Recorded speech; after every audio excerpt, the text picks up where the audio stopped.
Assalamualaikum warahmatullahi wabarakatuh.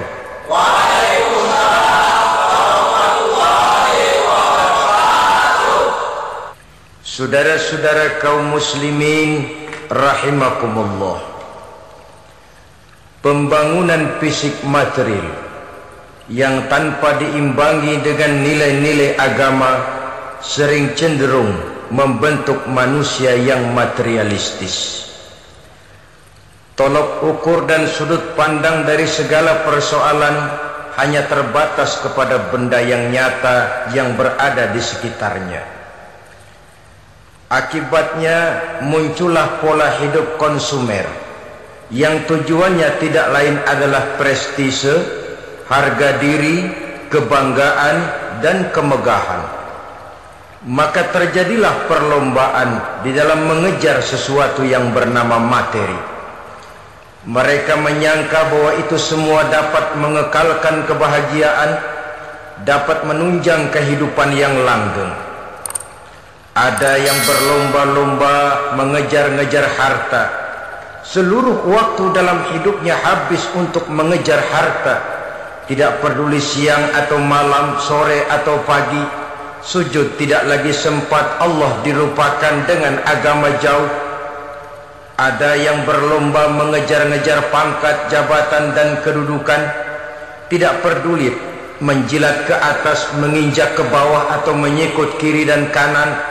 Bahkan teman pun jadi lawan, lawan pun jadi teman. Bukan soal, yang penting pangkat terkejar. Ada yang berlomba memperbanyak kendaraan, sejak dari jet pribadi, pesawat kapal pesiar, sampai kepada mobil-mobil mutakhir.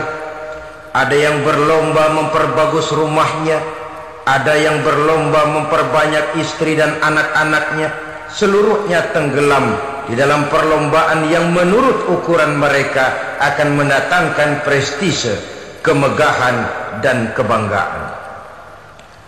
Allah Subhanahu wa ta'ala menegur, memberikan peringatan dalam surah yang pendek, yaitu surah At-Takatsur. Alhaakumut takatsur hatta zurtumul maqabir kalla sawfa ta'lamun. Alhaakum ay syagalakum an ta'ati rabbikum. Kamu telah lalai daripada taat kepada Tuhanmu, dan yang menyebabkan kamu lalai itu tidak lain at-takatsur. At-takatsur artinya at-tabahi bi kathrati mata'id dunya. Bermegah-megah dengan memperbanyak kesenangan hidup duniawi. Dengan kata lain, berlomba-lomba mengejar kemegahan duniawi telah menyebabkan kamu lalai daripada mengingat, daripada taat kepada Allah Subhanahu wa ta'ala. Apabila orang cenderung materialistis, seluruh kegiatan hidup dikerahkan untuk berlomba memperbanyak materi. Apa namanya harta benda, apa namanya rumah, apa namanya pangkat dan jabatan. Maka dikala itu seseorang akan sangat mudah lalai daripada taat kepada Allah Subhanahu wa ta'ala. Hilanglah kesadaran bahwa sesungguhnya apapun yang kita miliki dalam kehidupan dunia ini tidak lain hanya barang titipan sementara. Kita cari, kita kejar, tapi setelah kita dapatkan, jangan dia dijadikan tujuan. Jadikanlah dia sebagai alat. Apabila harta benda duniawi sudah dijadikan sebagai tujuan daripada kehidupan, maka sesungguhnya kita sudah terseret dalam satu siklus, satu lingkaran setan yang tidak akan pernah berujung. Sebab manusia dalam berhadapan dengan materi duniawi tidak akan pernah mengenal kata cukup, tidak akan pernah mengenal kata puas, dan tidak akan pernah bertemu dengan titik. Selalu koma, selalu kurang, selalu tidak ada cukupnya. Apalagi kalau bicara soal keenakan, kenikmatan, kesenangan, itu cuma sekedar sudut pandang saja. Saudara barangkali kalau menghayal akan berkata, alangkah enaknya jadi menteri, naik mobil empuk ber-AC kemana-mana disambut. Menteri juga barangkali akan berhayal seperti saudara, alangkah enaknya jadi rakyat biasa, bebas duduk angkat kaki di warteg tanpa ada yang mengamankan, tanpa harus terikat oleh protokol-protokolan, tanpa harus diatur ini dan itu. Jadi perbedaan cuma sudut pandang saja. Mungkin tukang bakso melihat tukang cukur itu enak, sebab kepala siapa saja bisa dipegang. Tapi barangkali juga tukang cukur melihat tukang bakso itu enak, dan begitulah selanjutnya. Keenakan cuma perbedaan sudut pandang. Saudara-saudara kaum muslimin rahimakumullah, oleh sebab itu agama memberikan kesadaran seluruh yang kita miliki, yang dititipi oleh Allah dalam kehidupan ini berupa materi keduniaan, hakikatnya adalah alat dan bukan sebagai tujuan. Apabila alat sudah kita jadikan tujuan, kita akan terjebak ke dalam satu perlombaan yang justru akan mencelakakan kita sendiri. Inilah yang saya maksud dengan sirkuit celaka. Perlombaan yang hanya membuat kita jerih, payah, keringat bercucuran, tenaga terkuras, tapi tidak akan pernah sampai ke garis finish. Karena memang tidak ada garis finishnya. Betapapun jauhnya satu perlombaan, dia mesti punya garis finish. Tapi kalau sudah at-takatsur, berlomba bermegah-megah diri, maka barangkali tidak akan pernah ada garis finishnya. Kita akan terseret dalam lingkaran setan, berputar di seputar itu tanpa tahu kapan berhenti dan di mana titiknya. Agamalah yang memberikan kesadaran. Alhaakumut takatsur. Bermegah-megahan telah membuat kamu lalai daripada taat kepada Allah Tuhanmu. Semua sadar bahwa kita diciptakan tidak lain adalah untuk mengabdi kepada Allah. Nilai pengabdian ini sering lentur, nilai pengabdian ini sering luntur, manakala kita sudah berlomba-lomba, bermegah-megah dengan materi kehidupan dunia. Islam jelas tidak menganjurkan penganutnya jadi orang miskin. Bahkan Imam Ali karramallahu wajhah pernah mengatakan, kemiskinan bisa menyebabkan kekufuran. Ayat yang pertama turun juga kita tahu, Iqra, baca olehmu. Kan seolah-olah Quran cuma tidak langsung saja bilang, hai orang Islam, kamu jangan jadi bodoh. Kebodohan menimbulkan kemiskinan, kemiskinan mendekatkan kita kepada kekufuran. Jadi miskin sama kufur tetangga. Artinya dalam kondisi miskin, kemudi hati itu mudah terombang-ambing. Oleh sebab itu sering kemiskinan umat Islam ini dimanfaatkan oleh orang-orang lain untuk menyebarkan agamanya. Padahal agama adalah soal keyakinan yang tidak mungkin ditunjang dengan supermi, ditunjang dengan beras, pakaian, obat-obatan, beasiswa. Agama adalah soal keyakinan. Keyakinan adalah soal kebenaran, dan kebenaran itu adalah milik bersama. Tujuan diciptakannya manusia tidak lain adalah untuk melaksanakan ibadah. Kalau orang tenggelam dalam perlombaan memperbanyak harta, mempertinggi kedudukan, memperindah segala macam yang sifatnya duniawi, biasanya itu akan membuat dia lalai dari taatnya kepada Allah Azza wa Jalla. Kadang bukan hanya lalai daripada taat, juga sering terjebak kepada maksiat.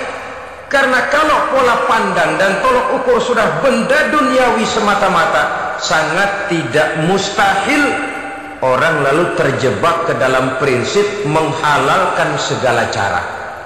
Asal sudah tujuan tercapai, cara apapun halal. Akhirat nomor 18. Nah, bukankah memang barangkali kita sejak kecil sudah dilatih untuk materialistis?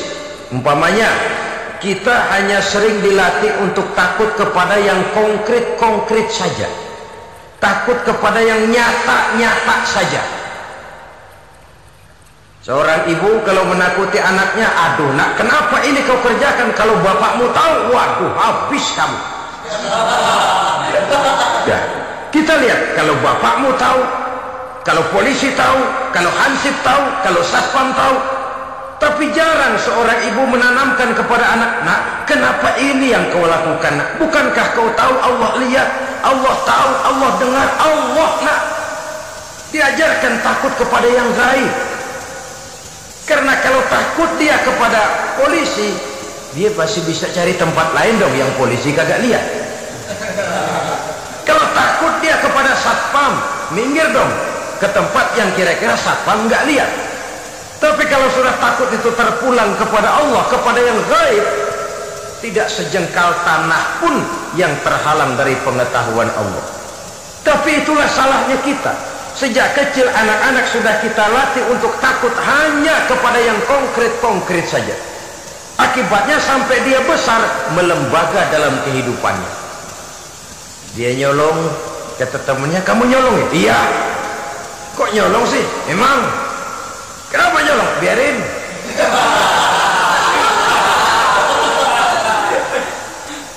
Kamu kan tahu Allah lihat, tahu. Kenapa nyolong juga? Biarin. Asal orang jangan lihat, kalau Allah mah lihat, dia kagak ribut. Allah nggak ribut katanya.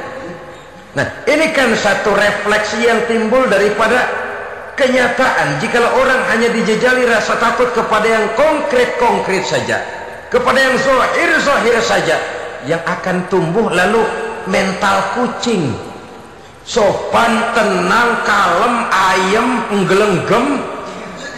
Kalau ada orang, sedikit orang meleng, kucing kelihatan watak aslinya.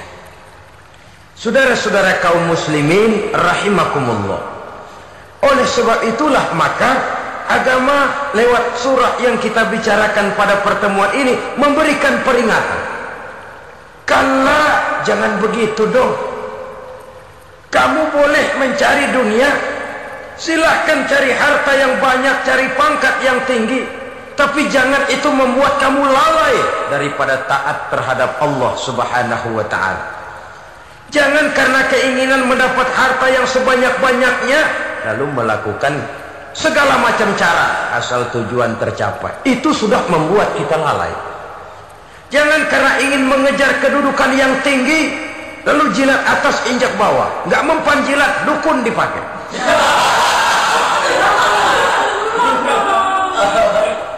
Itu kan sudah membuat kita lalai. Nanti kalau berhasil, wah, dukun kita paten. Tapi kalau gagal, dukun sialan, gagal mantu. Hilanglah Allah dalam kehidupan kita. Makin materialis, dan perlombaan ini membawa kita kepada kecelakaan. Kala, sekali-kali jangan begitu. Berlomba boleh, cari uang yang banyak, tapi setelah uang didapatkan, jadikan dia sebagai alat, jangan dijadikan sebagai tujuan. Saudara, bekerjalah yang giat, carilah uang, tapi setelah dapat, ajak ngomong tuh duit. Bagaimana ajak ngomongnya? Gini, duit, setengah mati gue nyari lo duit lo. Sore, pagi, siang, malam, peras keringat, banting tulang kaki jadi kepala, kepala jadi kaki, nyariin lo duit. Sekarang kamu sudah saya dapatkan, kamu milik saya duit. Karena kamu milik saya, jadilah kamu budak saya. Jangan saya yang jadi budak kamu. Ini idealnya. Kamu harus jadi budak saya, jangan saya yang jadi budak kamu. Nyatanya kan ada orang nyari duit, setelah duitnya banyak dibudakin oleh duit. Dia sendiri tidak bisa merasakan kesenangan daripada duitnya, konon lagi orang lain. Mau ke pasar ngitung 16 kali. Naik bajai 1000. 1000 itu kalau ratusan semua 1000 lembar. Hitung-hitung, mendingan jalan kaki. Jalan kaki tengah hari bolong, panas, kan dibudakkan oleh uang. Cari karier, kejar pangkat, kejar kedudukan. Setelah ditemukan itu, jadikan dia sebagai alat, jangan dijadikan tujuan. Pangkat kau milikku, karena kau milikku kau harus jadi budakku, jangan aku yang jadi budak kau pangkat. Satu saat dia harus lepas dari kita, jiwa ini lapang. Kenapa? Dahulu pun ketika lahir ke dunia tidak ada pangkat yang kita sandang. Dahulu pun ketika lahir ke dunia tidak ada harta yang kita bawa. Jadi harta itu, pangkat itu, kedudukan itu ada dalam hati, tapi tidak berurat dan berakar.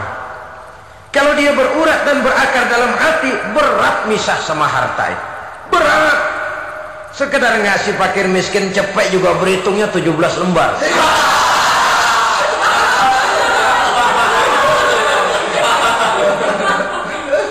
Dengar di kantornya mau ada mutasi, pindah dia dari tempat basah ke tempat kering, baru berita buruk udah meriang duluan. Ini nanti bagaimana, itu nanti bagaimana, ini nanti bagaimana.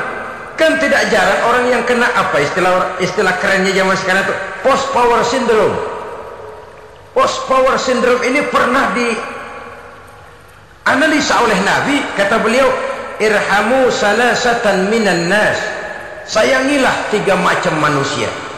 Siapa mereka? Pertama, azizan zalla, orang terhormat yang jatuh hina. Ini yang sering terkena post power syndrome. Biasa kemana-mana dikawal, dihormati, datang ke tempat ini protokol siap, ini serba diatur, semua serba beres. Begitu jabatan selesai atau pensiun, habis orang gak indah-indah. Dia lihat orang diemin aja, orang diemin dan orang tonton. Ini kalau nggak kuat mentalnya, itu kena post power syndrome. Akibatnya ya bisa jantungan, bisa lever, bisa darah tinggi. Ya penyakit-penyakit yang zaman dulu kita nggak kenal. Ini kan makin banyak dokter, makin maju ilmu kedokteran, makin aneh penyakit. Saudara hadirin yang saya hormati, post power syndrome kena apa yang dinamakan frozen emotional attitude.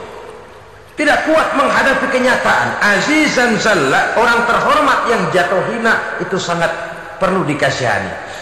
Yang kedua, ghaniyan qad iftaqar, orang kaya jatuh miskin. Ini juga sama. Biasa hidup apa ada, serba ada, lalu harus hidup apa adanya. Ini kalau kurang kuat benar-benar membleng. Kalau tidak kuat mentalnya, biasa hidup serba enak, serba nikmat, cuma kerjanya neken cek, main apa itu kredit card, macam-macam fasilitas dipunyai, tahu-tahu jatuh bangkrut, jatuh miskin. Kalau tidak fondasi agamanya kuat, bisa gantung diri, bisa bunuh diri, bisa frustasi, bisa terkena psikosomatik, tekanan jiwa mempengaruhi faktor biologis, timbullah tekanan, terjadilah penyakit aneh-aneh. Al-ghaniyan qad iftaqara, orang kaya jatuh miskin, itu perlu dikasihani. Yang ketiga, wa faqihan yal'abu bihil juhal, ahli fikih tapi dipermainkan oleh orang-orang bodoh. Hanya kebetulan orang bodoh itu punya kekuasaan.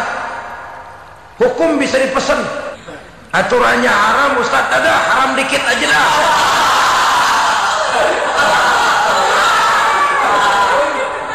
Sibuklah tuan fakih ini, ahli fikih ini mencari dalil kebet sana kebet sini supaya yang tadinya haram benar bisa jadi haram sedikit. Padahal yang minta ini orang bodoh, tidak ngerti agama, cuma karena punya kekuasaan dipermainkan oleh orang yang fakih. Orang yang fakih ini dipermainkan. Kasihan orang yang seperti itu. Wa faqihan yal'abu bihil juhal, ahli fikih tapi dipermainkan oleh orang-orang bodoh. Akibatnya harismanya hilang, wibawanya lenyap. Dia menyangka bahwa dengan mengharam-haram sedikit-sedikit itu dia bisa mendapat keuntungan yang berganda-ganda, padahal akibatnya itu hanya akan membawa kecelakaan saja. Allah peringatkan benar, kala sekali-kali jangan begitu. Cari uang yang banyak silahkan, ngejar kedudukan yang bagus boleh, bikin rumah yang hebat silahkan, ada kendaraan bagus silahkan, tapi jangan sampai kamu terjebak kepada sirkuit celakai, perlombaan yang tidak ada garis finishnya. Sering dicontohkan orang menghayal, melamun. Kamu kenapa nggak mau ibadah? Lah, bagaimana mau sembahyang, saya di Jakarta masih ngontrak.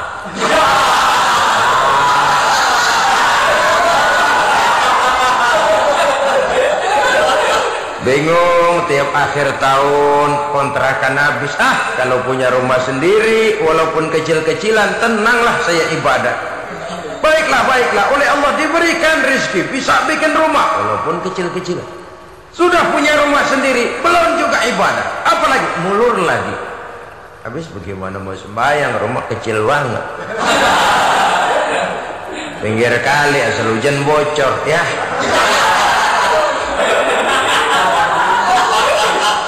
Kalau bisa punya rumah permanen, rajin dah ibadah dah. Iyalah, diberikan rezeki bisa bikin rumah besar, kamarnya banyak, halamannya luas, kendaraan belum ada, perabotan belum lengkap. Sudah ada kendaraan, belum kayak orang-orang. Sudah kayak orang-orang, masih sama dong, kudu di atas. Kapanlah selesainya? Kalah, sekali-kali jangan begitu. Jangan kamu mengumpulkan harta bermegah-megah membuat kamu lalai dari taat kepada Tuhanmu. Engkau tinggalkan rukuk dan sujud, engkau jauh dari masjid, engkau kering dari kehidupan beragama. Sebab itulah maka pembangunan fisik material tidak bisa dipisahkan dengan pembangunan mental spiritual. Tidak hanya cuma dalam teori, tapi juga harus dalam praktek. Selalu pembangunan yang hanya mengarah kepada fisik material, jauh dan kering dari agama, hanya akan melahirkan manusia-manusia materialistis yang terjebak di dalam sirkuit celaka perlombaan yang tidak pernah mengenal garis finish. Soal itu agama mengajarkan, orang kaya itu siapa sih? Yang banyak duit? Belum tentu. Yang kebunnya di mana-mana ngebelakang? Belum tentu. Yang pabriknya selebar-lebar? Belum tentu. Yang punya segala macam peternakan, dari peternakan gajah sampai peternakan kutu?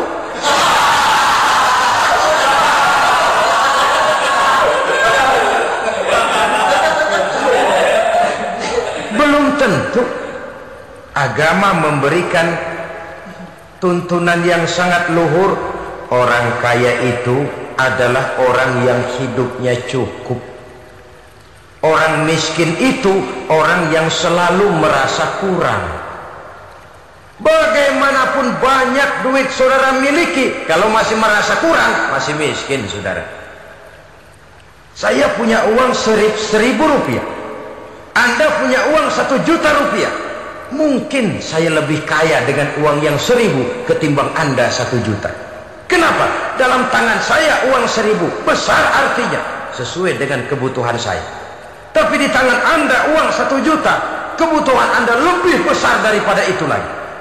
Maka agama mengajarkan sifat qanaah, merasa cukup, dan itulah sumber kekayaan yang hakiki. Orang kaya adalah orang yang hidupnya cukup. Kalla saufa ta'lamun, jangan begitu, nanti kamu akan tahu. Summa kalla saufa ta'lamun, jangan sekali-kali begitu, suatu saat kamu pasti akan tahu. Kalla law ta'lamuna ilmal yaqin thumma latarawunnaha 'ainal yaqin thumma latus'alunna yawma idzin 'anil na'im. Nah, kapan perlombaan ini akan menyadarkan orang biasanya? Hatta zurtumul maqabir, sampai kamu dekat ke liang kubur. Itu biasanya kalau istilah orang sekarang baru ngeh. Asal sudah nafas sampai tenggorokan disambung dengan selang, sudah Senin Kemis dibantu dengan alat picu jantung, gerak gerak gerak gerak, sudah kayak orang mau gergaji kayu. Dikala itu barulah sadar orang biasanya. Dan kesadaran semacam itu, kesadaran yang terlambat, kesadaran ala Fir'aun. Fir'aun selagi hidup diajak beriman dan nehi aja.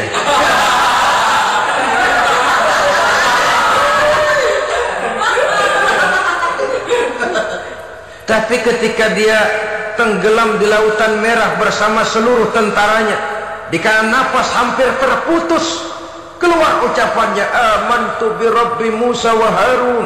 Aduh, kalau begini mah saya juga percaya kepada Tuhannya Musa dan Harun. Saya beriman kepada Allah. Lagi timbul tenggelam mau sekarat baru beriman. Hatta zurtumul maqabir. Kamu telah lalai dari sebab bermegah-megah sampai kamu masuk ke liang kubur, dekat ke liang kubur. Kalimat zurtum di sini menjelaskan bahwa kubur itu tidak selamanya. Zurtum itu dari kalimat zaro ya zuru, berziarah. Orang berziarah kan sebentar. Ke kubur itu sama dengan berziarah kita di situ. Sebentar, tidak akan selamanya, tidak akan kekal dalam kubur.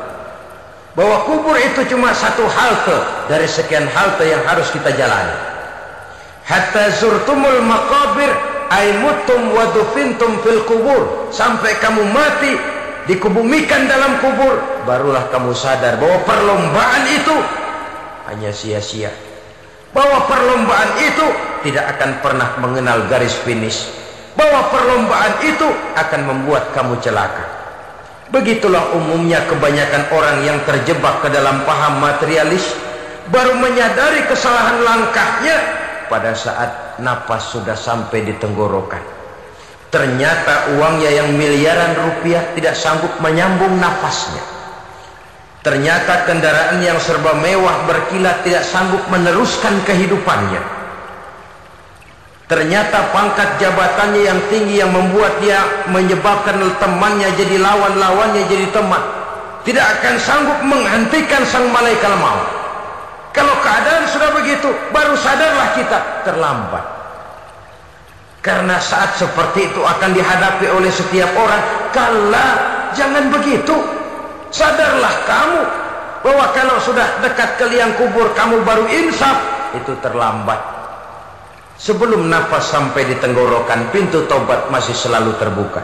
Tapi manakala nafas sudah sampai di tenggorokan, tertutuplah pintu taubat untuk orang yang bersangkutan.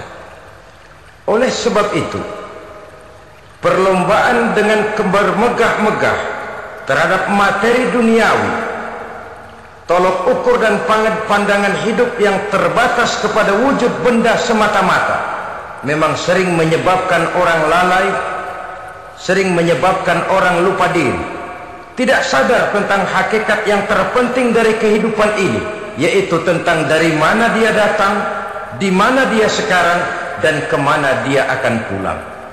Sungguh, ilmu pengetahuan tidak akan pernah mampu menjawab persoalan ini. Sungguh, filsafat juga tidak berdaya menghadapi pertanyaan seperti ini.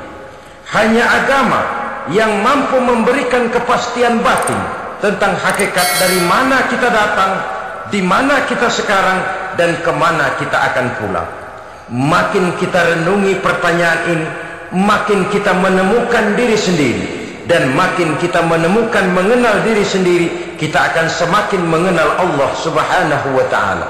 Semakin kita mengenal Allah, maka akan semakin terpanggil kita untuk dekat dengannya, mentaati segala perintahnya, dan berupaya menjauhi segala yang dilarangnya.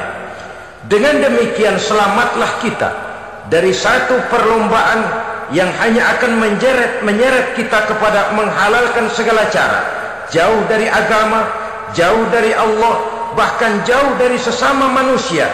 Karena umumnya perlombaan seperti ini akan cenderung melahirkan manusia yang egois. Lebih jauh, mari kita mengikuti peringatan Allah dalam surah Al-Munafiqun ayat 9. Di sini Allah Subhanahu wa ta'ala mengingatkan, A'udzu billahi minasy syaithanir rajim.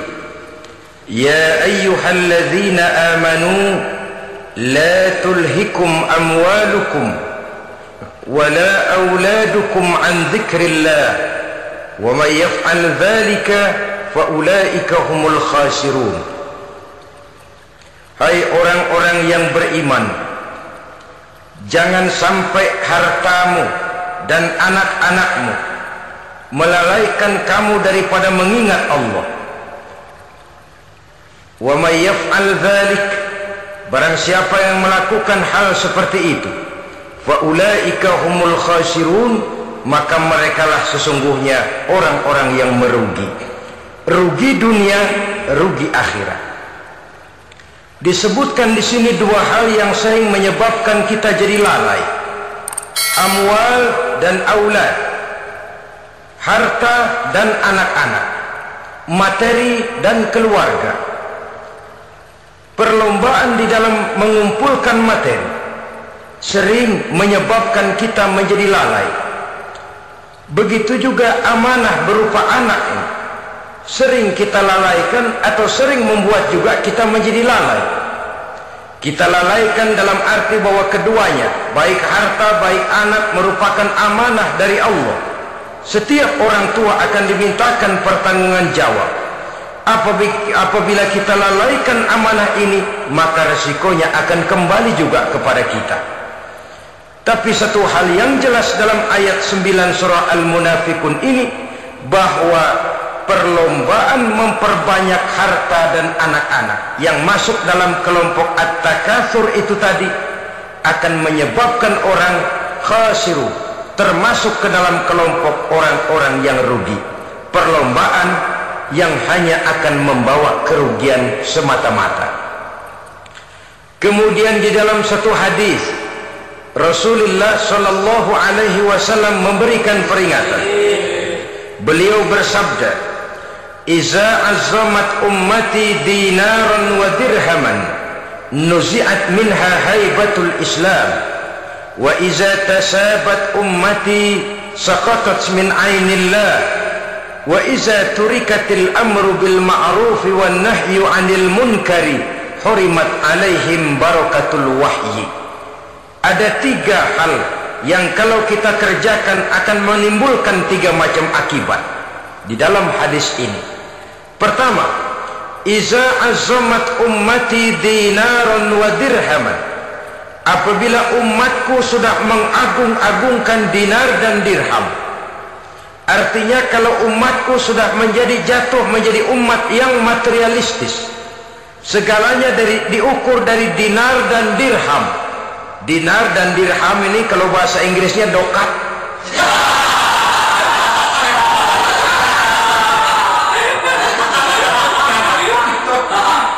Segalanya diukur dari segi dinar dan dirham saja. Nuzi'at minha haibatul Islam, akan dicabutlah kehebatan Islam dari mereka. Memang ada kalanya kita berkata bahwa tanpa uang kita tidak bisa berbuat apa-apa. Tapi kalau itu dijadikan landasan dari segala sesuatu, itu yang dijadikan ukuran, itu yang dijadikan tujuan, kita hakikatnya sudah gagal sebelum melangkah. Apapun saja profesi kita, apabila sudah menjadi pendewa dinar dan dirham, akan hilanglah kehebatan Islam, akan dicabut kehebatan Islam itu. Umat Islam bisa dibeli, ulama bisa dikontrak, kiai bisa dicarter. Saudara hadirin ma'asyiral muslimin rahimakumullah, apabila umatku sudah membesar-besarkan dinar dan dirham, bermegah-megah dengan itu, berlomba-lomba memperbanyak itu yang menjadi tujuan dan tolok ukur dari segala kegiatan, nuzi'at minha haibatul Islam, akan dicabutlah kehebatan Islam. Hilang itu wibawa. Walaupun dia bernama umat mayoritas dalam jumlah, tetapi dia minoritas dalam peranan. Mayoritas dalam bilangan, tapi minoritas dalam percaturan kegiatan hidup ini. Kita ingat di zaman pengembangan Islam di masa Rasulullah sallallahu alaihi wasallam, mereka berlomba-lomba mengorbankan dinar dan dirhamnya untuk kepentingan agama, bukan mengorbankan kepentingan agama untuk mencari dinar dan dirham. Kita di zaman sekarang sering terjadi penjungkiran nilai, terbalik yang kita amalkan. Nabi Ibrahim mengorbankan putranya Ismail untuk kepentingan agama. Kita sering sekarang ini mengorbankan kepentingan agama untuk anak-anak kita. Dulu anaknya yang dikorbankan buat agama, sekarang agamanya dikorbankan buat anak. Dulu dinar dan dirham dibelanjakan untuk menopang agama, sekarang agama dijadikan alat untuk mencari dinar dan dirham. Saudara-saudara kaum muslimin rahimakumullah, memang apabila dinar dan dirham digunakan untuk penyangga perjuangan, itulah idealnya. Saya katakan tadi, dinar, dirham, uang, dunia cuma sekedar alat, bukan sekedar tujuan. Kita memerlukan alat ini. Membangun pesantren tidak cukup dengan semangat, membangun rumah sakit Islam tidak cukup dengan pidato, membangun masjid tidak cukup dengan semangat menggebu-gebu. Kita perlu semen, kita perlu pasir, kita perlu batu kali, kita perlu besi, dan itu semua beli. Tidak turun dari langit seperti turunnya embun di waktu pagi. Tidak mungkin rumah sakit Islam muncul ke permukaan hanya dengan simsalabim, abrakadabra. Oleh sebab itu, saya bersyukur kecenderungan belakangan ini pengajian-pengajian akbar di berbagai tempat tidak hanya sebagai ajang untuk menanamkan akidah, membina ukhuwah, tapi juga menjadi sarana di mana kita mengumpulkan dana, menghimpun potensi umat, menginventarisir potensi untuk kepentingan pengembangan daripada agama. Meskipun ada satu dua orang yang salah paham tentang ini, sampai kemudian saya mendapat satu merek yang cukup tidak enak untuk didengar, mengkomersilkan pengajian katanya, karena memang ada pengajian yang menggunakan sistem karcis, sebenarnya juga tidak etis. Undangan berikut infak yang seluruh hasilnya digunakan buat kepentingan agama, apakah itu rumah sakit, apakah itu madrasah, apakah itu masjid, dan satu sen pun saya tidak menuntut bagian dari itu. Saya malah berprinsip sepanjang saya masih laku untuk dijual dan itu memang buat kepentingan agama, persilahkan jual saja, asal buat masjid, pesantren, madrasah, rumah sakit Islam, kegiatan syiar dan dakwah, silakan. Tapi kalau sudah dijual buat kepentingan pribadi, memperkaya diri sendiri, tentunya dunia akhirat sulit untuk ridho kepada tingkah laku yang semacam itu. Kita memerlukan dana, umat di daerah membangun memerlukan dana, dan dana itu tidak hanya datang begitu saja. Kita bersyukur bahwa untuk menghadiri pengajian sekarang ini orang mau mengeluarkan uang, mau memberikan infak dengan ikhlas, tidak dengan keterpaksaan. Kenapa tidak?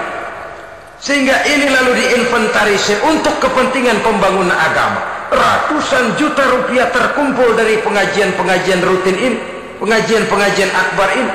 Puluhan masjid terbantu, rumah sakit Islam terbantu, musola selesai. Ya walaupun tidak lalu semuanya beres, tapi gemaknya itu sudah cukup menyentuh untuk menyadarkan orang bahwa harta baru kekal kalau dia sudah dibelanjakan di jalan Allah. Nah, yang celaka kalau dinar dan dirham itu yang dijadikan tujuan. Mengadakan pengajian semata-mata untuk cari uang, uangnya buat kantongnya dewe. Itu yang membuat dicabutnya kehebatan Islam itu. Segalanya diukur dari sudut itu. Sehingga ketika seseorang datang bertanya tentang hal-hal yang berkaitan dengan ini, maka hal semacam ini sesungguhnya satu nikmat yang perlu kita syukuri sepanjang menginventarisir potensi umat benar-benar digunakan buat kepentingan daripada agama kita. Jadi peringatan tegas dari Nabi ini, iza azamat ummati dinarun wa dirhaman nuzi'at minha haibatul Islam. Apabila umatku sudah mengagung-agungkan dinar dan dirham, maka akan dicabutlah kehebatan Islam dari tengah-tengah mereka.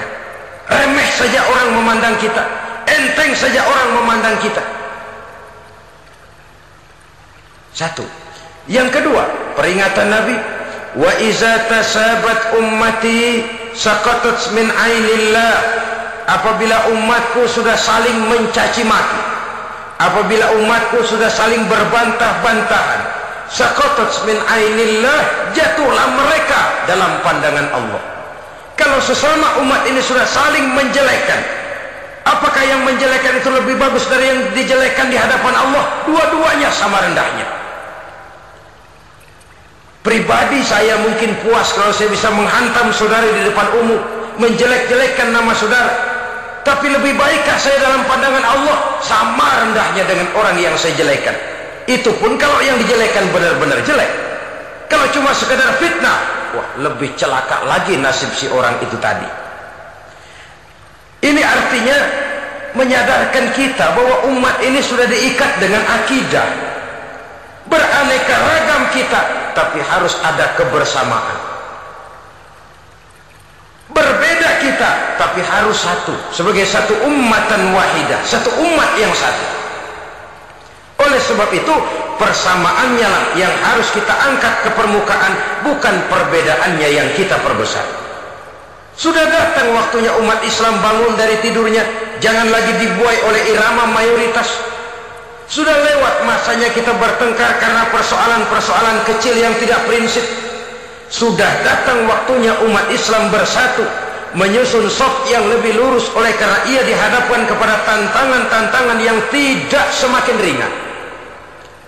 Kalau kita bertengkar dengan kita, kalau kita saling mencaci sesama kita, bukankah Yahudi tepuk tangan? Bukankah Nasrani menari-nari? Bukankah pihak ketiga akan menangguk di air keruh? Dan kerugian akan terpulang kepada kita semua. Tapi inilah realita, bahwa yang kita hadapi ini sesungguhnya musuh kita di luar kita, bukan di dalam kita. Apakah itu kemiskinan, kebodohan, maksiat, munkarat, ketidakadilan, kezaliman, kesewenang-wenangan, dan lain sebagainya. Yang musuh jadikan musuh, yang teman mari kita rangkul. Jangan terbalik, teman dimusuhi, musuh malah dirangkul. Maka berpesta poralah musuh-musuh Islam ini. Saudara-saudara kaum muslimin rahimakumullah, Nabi memperingatkan dengan tegas, wa iza tasabat ummati saqatat min ainillah. Jikalau umatku sudah saling mencaci maki, sudah saling berbantah-bantahan, jatuhlah mereka dalam pandangan Allah. Satu ayat menjelaskan, jangan sebagian kamu meremehkan, yaskhar, mengecilkan, menganggap enteng orang lain. Boleh jadi yang dihina, diremehkan, dianggap enteng itu nilainya lebih bagus daripada yang menganggap enteng. Hakikat segala sesuatu itu cuma kembali kepada Allah. Di sanalah penilaian finalnya. Manusia hanya melihat yang zahir. Makin banyak harapan hidup ini kita gantungkan kepada manusia, makin banyak kita harus bersiap untuk kecewa. Saudara-saudara kaum muslimin rahimakumullah. Kemudian yang ketiga peringatan dari baginda Nabi, wa iza turikatil amru bil ma'rufi wan nahyu 'anil munkari hurimat 'alaihim barakatul wahyi. Apabila amar ma'ruf dan nahi munkar telah ditinggalkan, maka akan hilanglah keberkahan wahyu, akan hilanglah keberkahan Quran, akan sirnalah keberkahan agama. Amar ma'ruf dan nahi munkar ditinggalkan, artinya di tengah masyarakat sudah tidak ada lagi yang menyerukan ini baik, ini tidak baik, ini halal, itu haram. Mari kita sholat, mari makmurkan taklim, santuni yatim piatu, makmurkan masjid. Seruan ke arah itu tidak lagi terdengar. Sementara tinggalkan judi, tinggalkan minuman keras, jauhi zina, seruan semacam itu pun tidak lagi terdengar. Maka hilanglah keberkahan wahyu itu. Karena amar ma'ruf dan nahi munkar merupakan bagian daripada ajaran agama kita. Menjadi sponsor dari segala macam kebajikan dan menjadi penghalang daripada segala macam kemunkaran sesuai dengan batas kemampuan yang kita miliki masing-masing. Nah, saya kembali kepada persoalan pokok di awal pembicaraan tadi. Bagaimana jalan keluarnya? Jalan keluarnya tidak lain adalah upaya. Bagaimana kegiatan yang sifatnya fisik material ini diimbangi dengan kegiatan yang bersifat mental spiritual, upaya menghidupkan majelis-majelis taklim, upaya memakmurkan masjid-masjid sebagai laboratorium rohani untuk mewujudkan keseimbangan dalam pola pikir yang akan berlanjut dalam gerak hidup yang kemudian akan tertuang dalam segala perbuatan manusia. Apabila sudah terwujud kepincangan dalam pola pikir, akan pincanglah caranya bertindak dan berbuat, akan pincanglah pandangan hidupnya, akan pincanglah orientasinya di dalam kehidupan ini. Oleh karena itu, Islam dalam berbagai aspek kehidupan mengajarkan sistem keseimbangan. Mencari harta boleh, tapi tidak boleh keluar dalam kerangka fastabiqul khairat. Berlomba-lomba silakan, tapi untuk kebaikan. Bukan untuk bermegah-megah, bukan untuk menumbuhkan gengsi, bukan untuk meninggikan prestise dan harga diri, tapi fastabiqul khairat, berlomba-lomba di dalam mengejar kebajikan, di dalam menyebarkan kebaikan. Bukan sekedar berlomba-lomba, tapi tolong menolong, bantu membantu. Ta'awanu 'alal birri wat taqwa wa la ta'awanu 'alal ismi wal udwan. Bertolong-tolonganlah kamu di dalam kebaikan dan takwa, jangan bertolong-tolongan di dalam perbuatan dosa dan permusuhan. Kerjasama di dalam kebaikan, kerjasama di dalam ketakwaan. Ada satu contoh yang menarik bahwa umat Islam di dalam ia menjalin kebersamaan itu harus seperti orang main sepak bola. Saudara lihat, orang main sepak bola, kalau pertandingan belum dimulai, silakan kumpul di luar lapangan, atur strategi yang baik. Tapi kalau pertandingan sudah dimulai, turun ke lapangan hijau, jangan kumpul terus. Masa ada sepak bola gotong royong,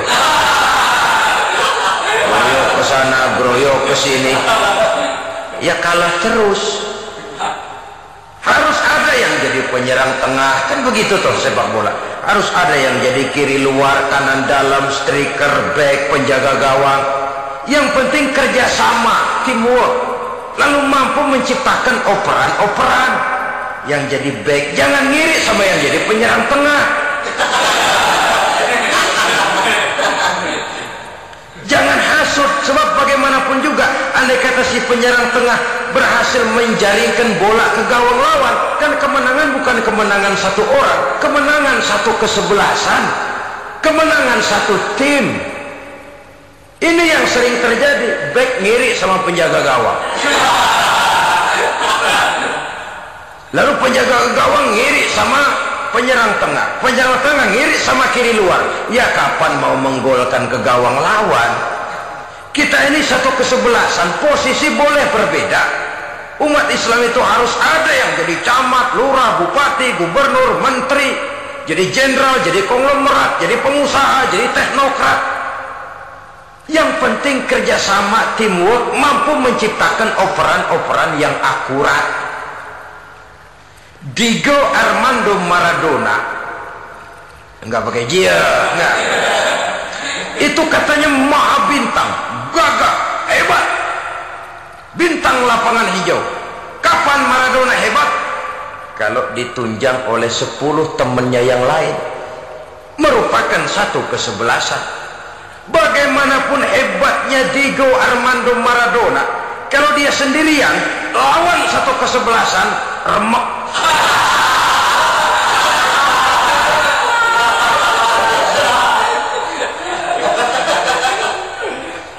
Dia hebat, dia jenius, dia maha bintang karena dapat operan dari teman-temannya. Bukan jegalan, operan. Jadi oleh sebab itu bagaimana kita menciptakan operan-operan akurat yang akan melahirkan kebersamaan di tengah-tengah umat. Artinya satu contoh saja, misalnya seorang pengusaha besar oleh karena kesibukannya di dunia bisnis tidak perlu jadi ketua pembangunan musola, tapi kalau ada musola belum selesai, operan. Operannya itu yang penting. Apa yang dioper itu? Semen, apa batu kali, apa besi, yang penting operan. Operannya akurat. Kadang-kadang ada terjadi juga frustasi ngelihat lawan kesebelasannya terlalu kuat, ngoper ke gawang sendiri, jebol. Kan sering terjadi begitu. Muslim didukung oleh umat Islam, ketika punya posisi menguntungkan malah mempersulit Islam. Ini kan ngoper ke gawang sendiri, bunuh diri namanya. Boro-boro jebolin gawang lawan, asal jangan bunuh diri juga lumayan. Jadi kalau saja kita mampu menciptakan kebersamaan seperti ini, baju boleh berbeda, seorang muslim boleh dibungkus baju ABRI, boleh dibungkus baju dokter, boleh dibungkus baju teknokrat, boleh dibungkus baju konglomerat, sekedar baju. Tapi kalau terbukalah baju itu, kelihatan dadanya, terbersit nilai imannya, meresap sampai ke tulang sumsumnya, dan pada saat Islam dikuti-kuti, akan timbul kecintaannya, akan timbul, saya muslim dan saya bangga dengan Islam saya muslim dan saya mau berbuat untuk Islam saya muslim dan saya siap mati untuk Islam saya.